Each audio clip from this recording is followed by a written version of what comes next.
আজ আমি রান্না করছি হায়দ্রাবাদের একটা চিকেন। প্রথমে দিলাম গরম মশলা, জিরে, আস্ত গোটা গরম মশলা, তারপর একটা তেজপাতা,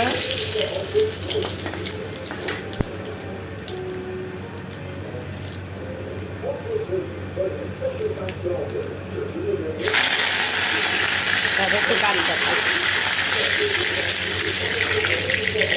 তারপর দেবো পেঁয়াজ কুচি। এটা আমি রান্না করছি সরষের তেলে।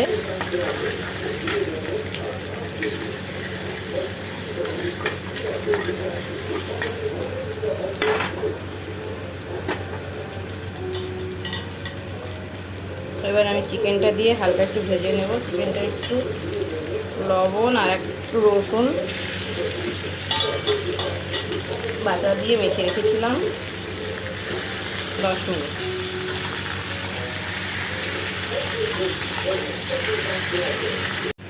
এবার আমি মশলা দিচ্ছি টমেটো, আদা, রসুন, পেঁয়াজ, নারকেল, শুকনো নারকেল পেস্ট করা। এটা অন্ধ্রপ্রদেশের চিকেন, একটু নারকেল না দিলে হবে না। মাংসটাকে লাল লাল করে একটু ভেজে নিয়েছিলাম। এবার এটা একটু ভালো করে কষাবো।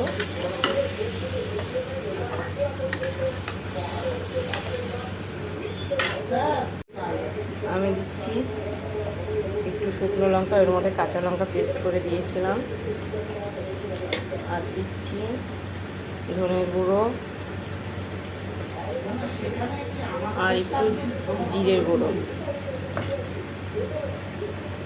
আর হালকা একটু হলুদ। এবার আমি দিচ্ছি টমেটো কুচি,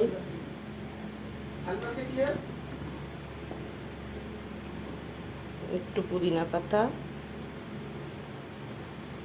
একটু ধনে পাতা।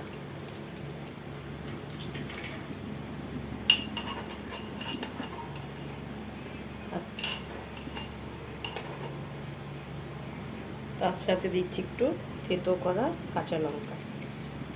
এটা দিলে খুব ভালো সেন্ট আসে। হয়ে গেছে আমার হায়দ্রাবাদের চিকেন।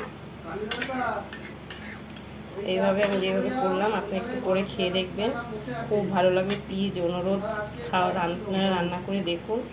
ভালো লাগলে আমাকে কমেন্ট করবেন, লাইক করবেন, শেয়ার করবেন। হয়ে গেছে আমার চিকেন। এবার আমি একটু গরম মশলা দিয়ে নামিয়ে দিচ্ছি।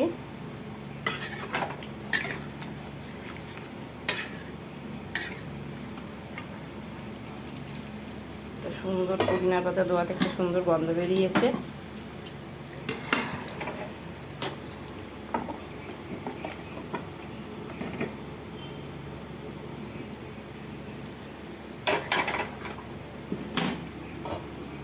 আমার